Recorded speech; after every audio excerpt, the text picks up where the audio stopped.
This is the Intuitive Leadership Mastery Podcast. What would it take for you to double your profits and half your stress with your intuition?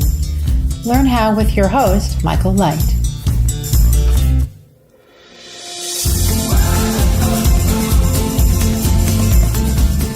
Hi, welcome back to the show. I'm here with James Jacobson, and he is a best-selling author of How to Meditate with Your Dog, which you might think didn't apply to your business, but we're going to discover differently.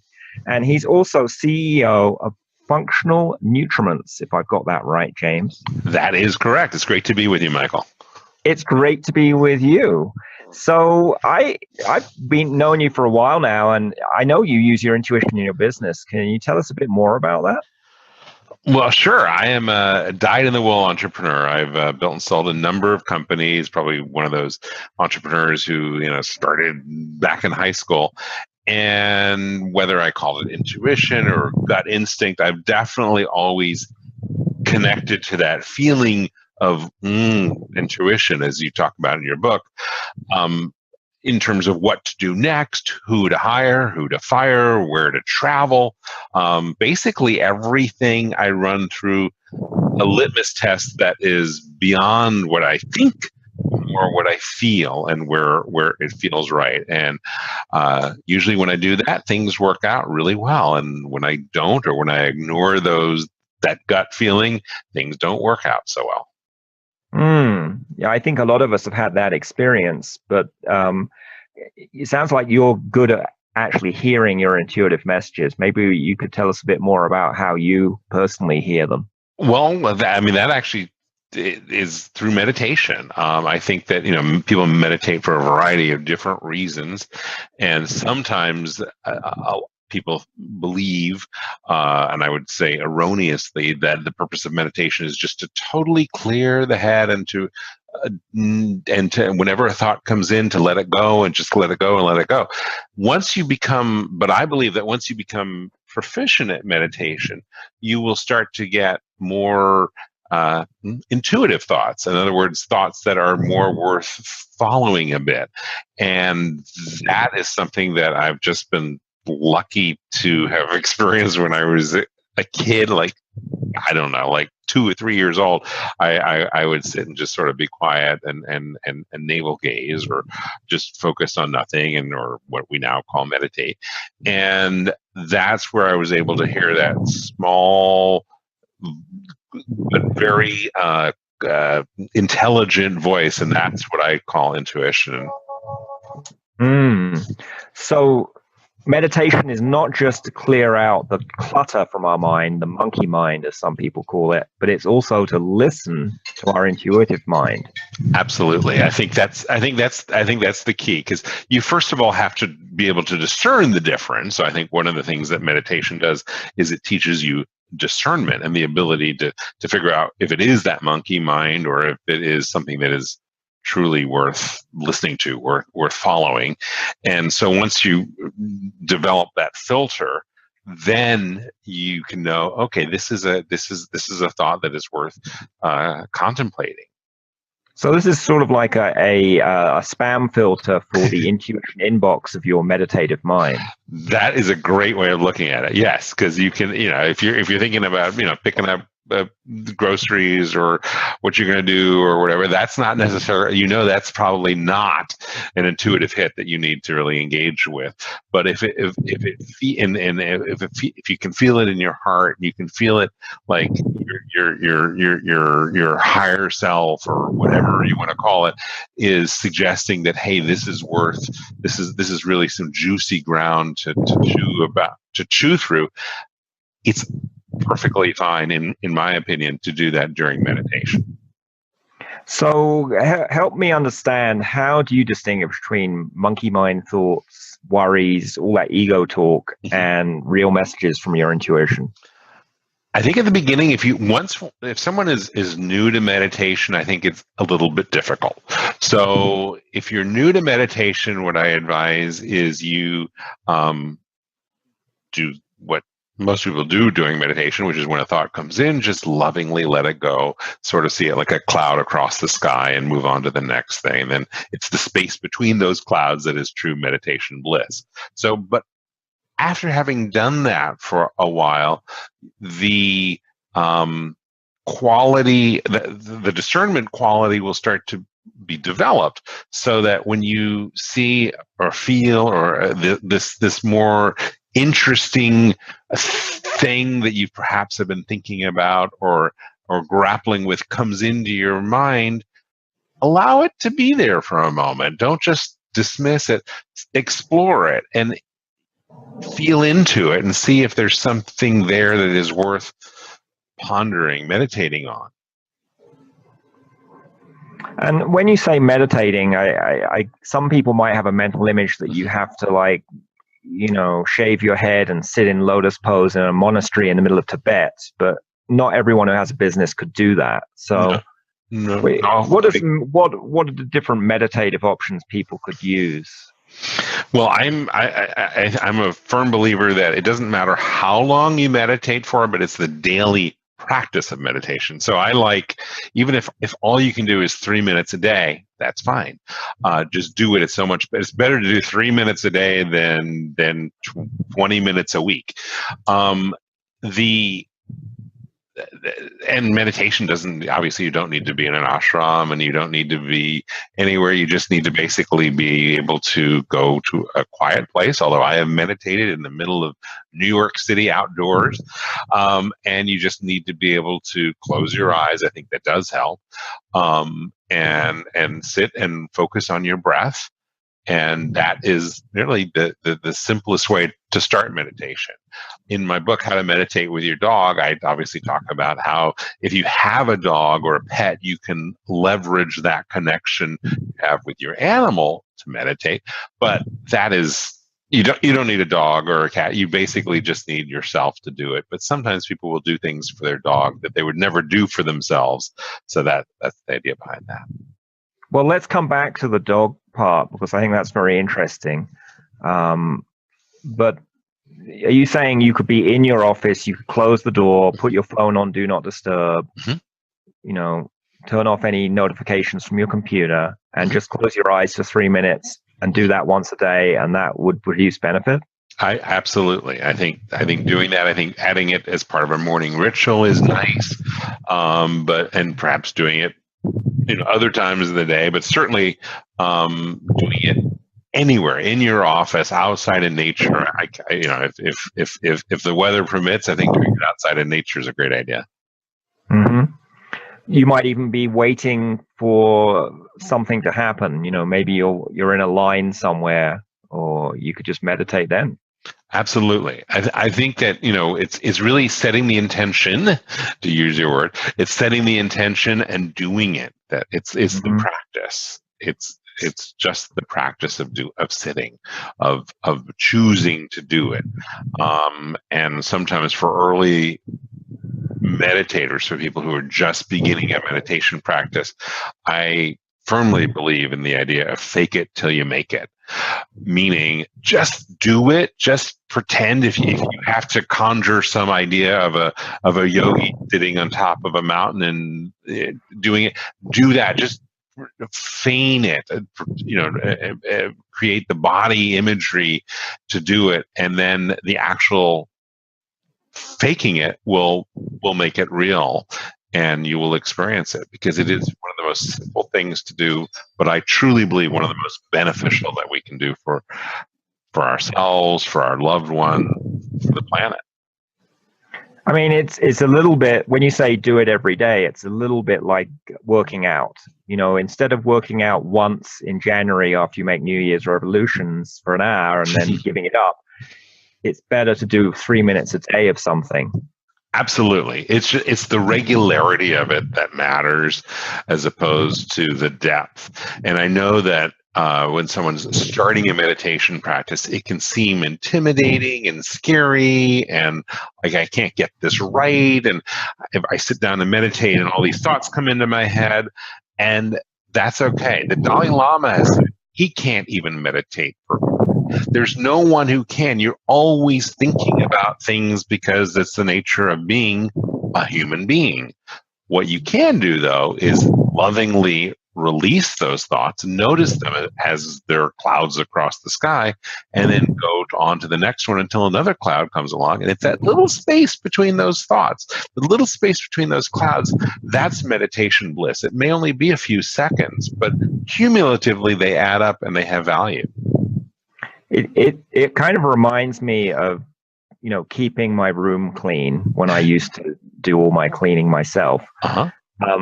You don't say I'm going to clean my room every day and expect it to be clean before you start cleaning it. Exactly. There's going to be some dirt and gunk and yucky stuff to clean up when you sit down and meditate. And, so many people today are addicted to their phones or other devices, and they're afraid to go to that quiet space because then they might have to deal with some difficult emotions or unpleasant thoughts that have been lurking around in the background. There are, and I know that a lot of your listeners are sort of technology fans. So let me share with you something that I've been meditating with. It's actually it's a tech app. It's called MUSE. MUSE. It's from a Canadian company. It is a headband that you put across your forehead and your temples that monitors. It's an EEG monitor, and it used to be really expensive to make these types of things, like thousands of dollars. I believe it's about $300 now, and it uses your smartphone, and it gives you, it's basically a biofeedback device. So for people who like to score things, people who track their steps and track every calorie they're eating and all that stuff, this device, the Muse, I think it's choose.com is their website, is a device that basically helps you stay motivated, and it has the ability to do a 3-minute meditation, a 5-minute meditation, or whatever. But you're listening to, in my case, I listen to ocean waves, and the weather changes as your brain starts to become more active. And when it's calm, it's just a very soft, waves coming in and some birds chirping. If you have monkey mind, the weather gets a lot worse, and it sounds stormy, and the waves are pretty violent. So that's a cool hack for people who are interested in that type of thing. But the reality is you don't need to spend $300. You don't need to do anything other than close your eyes and be. Yeah, and some people like listening to meditation music, particularly if it's binaural beats where there's a different sound going in each ear, and it kind of makes your brain go into a meditative waveform. Guided imagery or guided meditation is also really good as well. So it doesn't matter whether you use a vacuum cleaner or a broom or a dusting cloth to clean your room. The question is, do you commit to doing it every day? Amen. So let me ask a question to our listeners. What would it take you to meditate for at least 3 minutes every day? Ponder that. Maybe in your next meditation. Hopefully. Because I find if I ask a what would it take question before I meditate and then let it go, sometimes things pop up in my mind during the meditation. Well, I mean, that what would it take is you're sort of known for that. And that is a wonderful question, because it really does open and engage the mind to look at possibilities. It does. I feel what would it take is a bit like typing a search into Google. You put the what would it take into your mind, and then all kinds of answers come back from your intuition. Mm-hmm. Absolutely, because the answers are there. Answers I hadn't. Yeah, they're there, but I hadn't been listening to them. Mm-hmm. And silencing the mind through meditation is a way to enhance that listening ability, and that's where to bring this full circle, that's where your intuition starts to kick in, and you're able to recognize that brilliant intuitive voice that you have, that we all have. Now, some people I'm imagining are thinking, I don't have time to take 3 minutes out of my day to meditate. You don't have time not to. What would you say? You don't have time not to. I mean, there's nothing that, there's 3 minutes. Why is that? Why is that?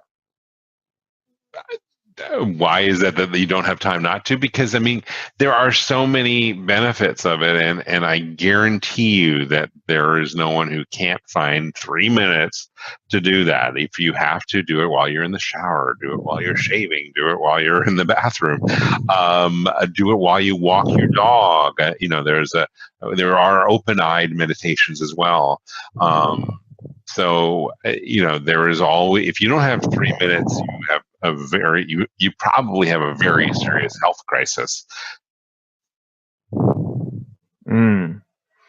So, but does this actually, if you look at how productive you are when you meditate, for a few minutes in the day versus if you're just trying to get as much done as you can, do you think you're more productive if you take time out to listen to your intuition? Of course, the big picture thing. It pays so many dividends. If you're a Type A personality, which I am, you may not want to think of it as taking a break or relaxation.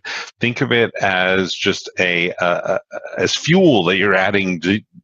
This is something you do to receive dividends, and I promise that the dividends of taking 3, 5, I think 3 is pretty small, but 3, 5, 7, 12, 20 minutes a day or per meditation session will be profound. So, do it and experience it and stick with it. I agree with you. What's an example of some benefit you might have had, whereas instead of pounding away at the tasks, you took time out to meditate and something happened that really benefited your business? One of my favorite words in business is leverage. And I learned that years ago, 1990. I spent 1 year as a protege of Jay Abraham, and he taught me, always look for leverage in a business.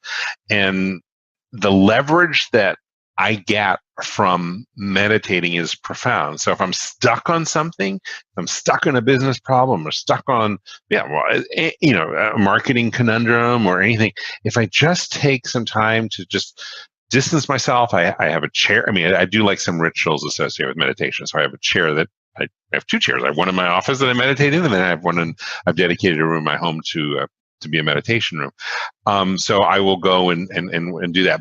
But spending some time in that creates that leverage, because then that's again different from like just totally trying to be in bliss. That's sort of a purposeful meditation. It's closing.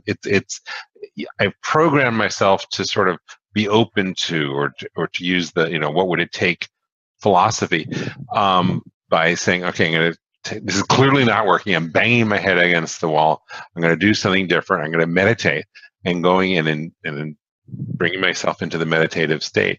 And then, because I've sort of seeded it with the idea of the problem that motivated me to get up, from my work chair, that probably means that in the meditation session, I will start thinking about and feeling another way of looking at or approaching the situation, i.e. leverage. So in other words, you've spent 3 minutes or 20 minutes or however many, but you've saved yourself days of going in the wrong direction.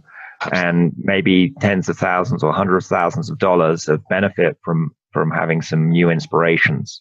Absolutely, and it's a constantly refined process. So it's not like the insight or the inspiration that you glean from an intuitive hit during meditation is the end all and be all. It is just something that may evolve to the next step. So when you do it again, it shifts. And again, it's that getting yourself into the mind space to listen and be receptive to inspiration or intuition. That's what it's about. So you mentioned earlier that you found meditating with your pet helps. Tell us more about that, because I'm curious. I know some people bring their dog to work. Yeah. In How to Meditate Without Your Dog, it was basically the genesis of that book was, I know that meditation helps everyone, and one of my goals is to help people spend more time in the silence and in meditation. And initially, I would teach people to do that who wouldn't meditate otherwise by saying, you can meditate with your dog and leveraging the love, again, leveraging the love that they have and connection that they have with their dog. And dogs are natural meditators. Any dog lover who's listening knows that they've seen their dog in this state that I call hound lounge, where basically the eyes are half open, half closed. They're basically just sort of Zen-like thing. They could be aroused if someone rang the doorbell, but they're very content. And that's hound lounge, which is the doggy equivalent of meditation bliss. So what I talk about, what I teach people to do is to meditate with their pet, which basically is a very simple exercise. You put one hand on, you get close to your dog. So if you have a little dog, they can come up on your lap as I do. If you have a large dog, you get down on the floor with them. Put one hand on, generally the right hand on the dog's heart, chest area, and the other hand on their butt. Basically, following the energy meridians, but put one hand on their heart, one hand on their butt area, and start to initially follow their breath. Vipassana, this is basically the idea of following the breath. So you are following your dog's breath, and in the beginning, you may start like breathing faster than you normally do, but at least you're becoming aware of your dog's breath. After doing this exercise for a few days, perhaps as long as a few weeks, one of the most remarkable things happens is that instead of you following your dog's breath, they follow your breath. It's pretty cool. It's just basically the symbiotic relationship that we have with someone who really loves their dog has with their dog, and their dog has for them. Obviously, dogs exude unconditional love, so this is really easy for them. They love it, even if it helps hyperactive dogs calm down. It helps separation anxiety. There's so many reasons to do it for the dog's benefit, but the reality is it's for the person. And you've had business inspirations while doing this? Of course, yes. I mean, the current company that I'm running is definitely a direct result of meditating with my dog. Wow, your dog must be really valuable at that point. Yes, this was yes, absolutely. This was another dog, and that dog passed. But absolutely, I think that dog lovers get it, and there are so many people who are just passionate about their dogs. Now the question is, can you do this with cats? And the answer is yes. Cats are a little different because they're not quite going to sit down, and most cats are not going to sit down and have that direct connection with you during meditation. Although there are some, I call them heart cats and soul cats, but that's another book. But dogs are really good at this, and so that's why I recommend doing it, especially if you think that you can't meditate, but you sure do love your dog. This is an easy way to experience it. And can you do this with a friend's dog? Yes. So one of the challenges. So when I went out to promote that book, and it came out years ago, and we did all these TV shows across the country, and one of the things that really resonated with the producers of these various TV shows is that the talent could bring their dog to work. And my pitch to them was that any dog, if you have a strong relationship with your dog, any dog, you can meditate with any dog. So these TV stations would sometimes try to play tricks on me and bring me these really sort of ferocious dogs. But and I'm not a dog whisperer, but in the course of doing this on live television, I was able to demonstrate it, and the dog. Every single dog I did this with live, and this works in my real experience as well, did get into Hound Lounge just by, again, setting the intention, putting the hands in those spaces, and trusting, believing that it can happen, and it does happen. So maybe we don't need $300 phone apps to measure our stuff. Maybe we just need to talk to our dog. You just need to meditate with your dog. I combine both. My dog is named. I have two dogs, Kanga and Rue, but if you have more than one dog, people say like, which dog do I use? You'll know there's one dog that you're more connected to. So I meditate with Kanga. Kanga sits on my lap. I do use the Muse just because I think it's kind of fun, and I'm sort of into quantifying things, and you can get scores and all that. But the reality is you don't need anything. You don't need a dog. You don't need a Muse. You don't need music. You just need to make the decision to do it, because it is so easy to do, and it's so worthwhile and so beneficial, and it helps in every area of your life: business, relationships, everything. Wow. If someone could copyright meditation, they'd be charging thousands of dollars for the opportunity for people to meditate. Exactly, and I think, and the question that sometimes people say is, well, meditation is too new age, too whatever. I want to pray. Okay, there is a distinction, I think, between meditation and prayer, but it's kind of refined and somewhat nuanced.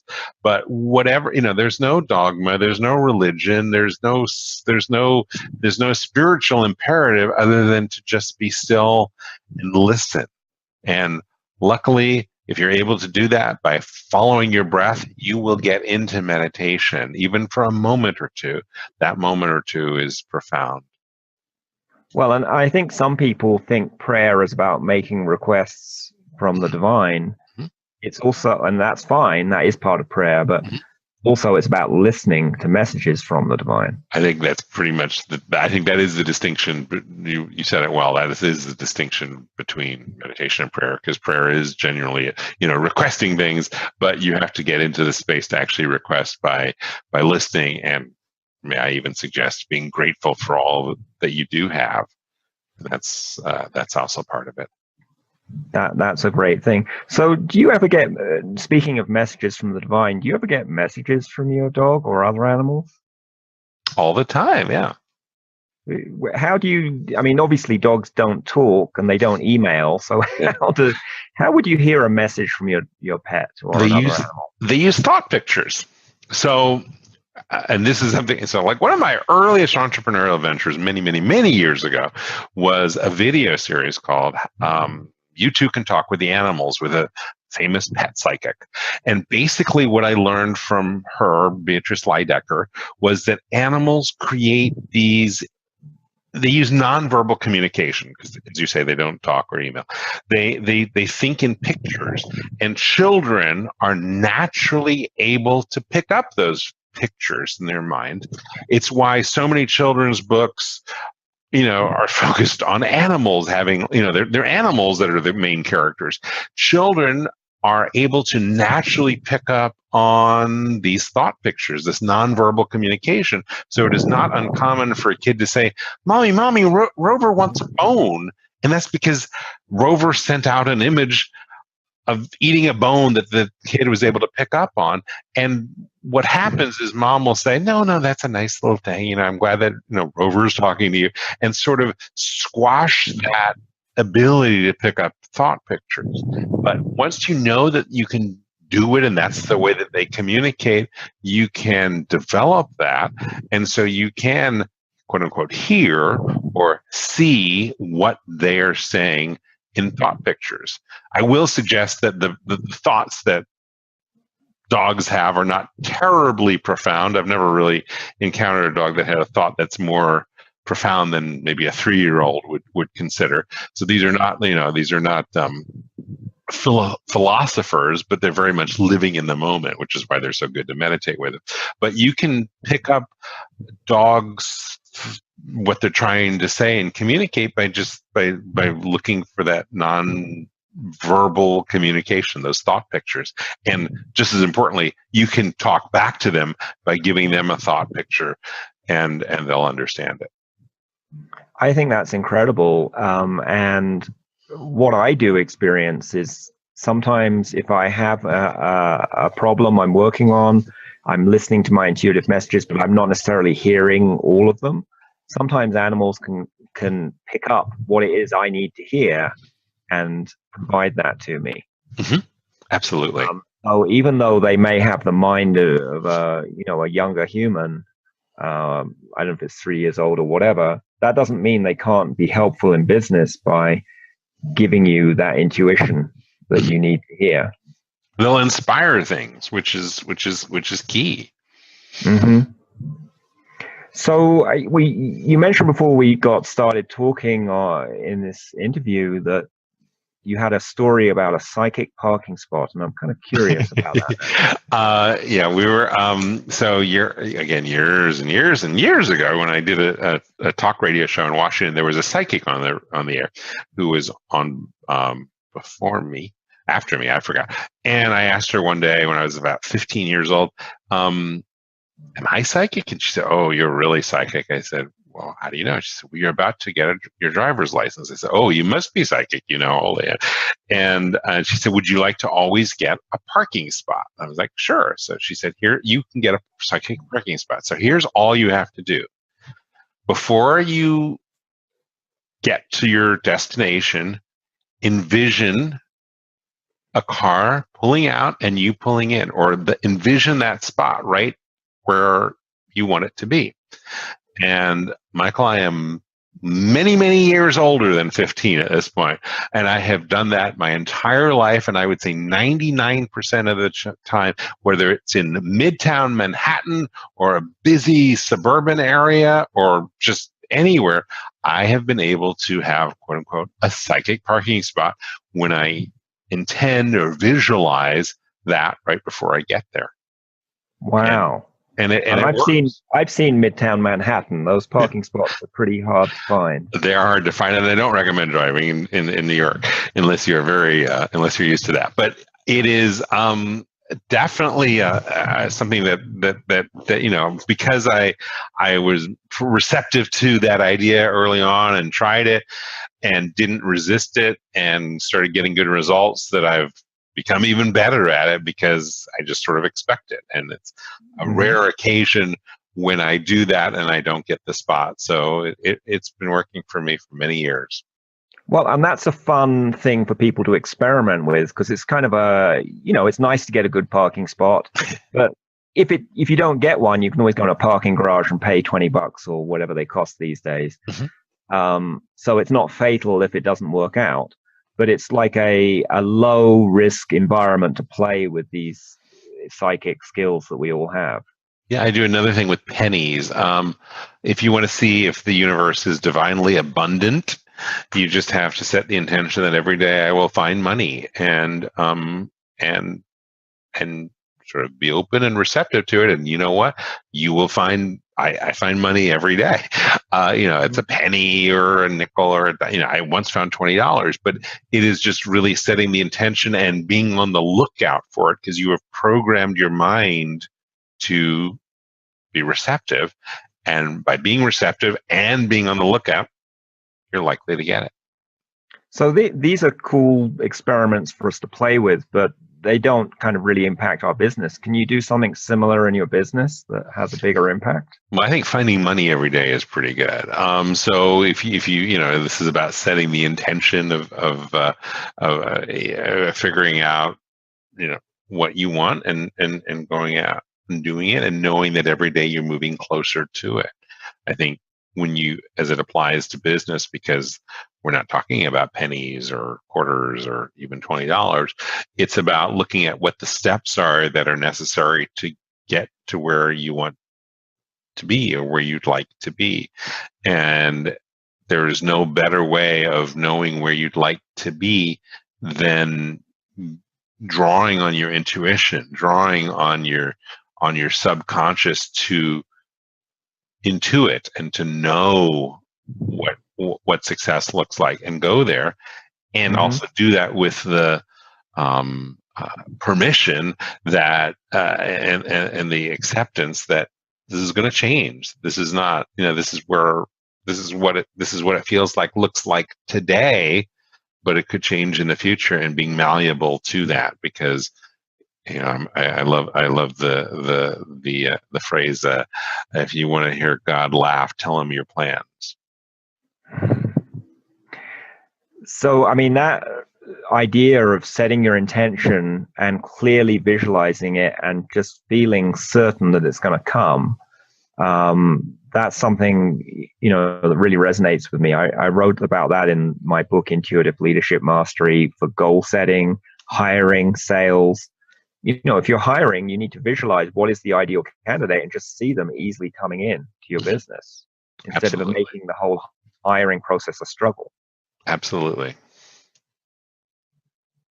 So anything else you want to share? I know we're coming up against time here on the episode. So No, I've enjoyed chatting with you and sharing with you some of these things that I've been doing for years, and they're very much sort of outside of what I'm known for or what I do these days.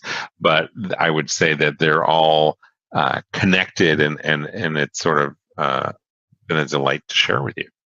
well, thank you so much, James. It's been delightful talking with you.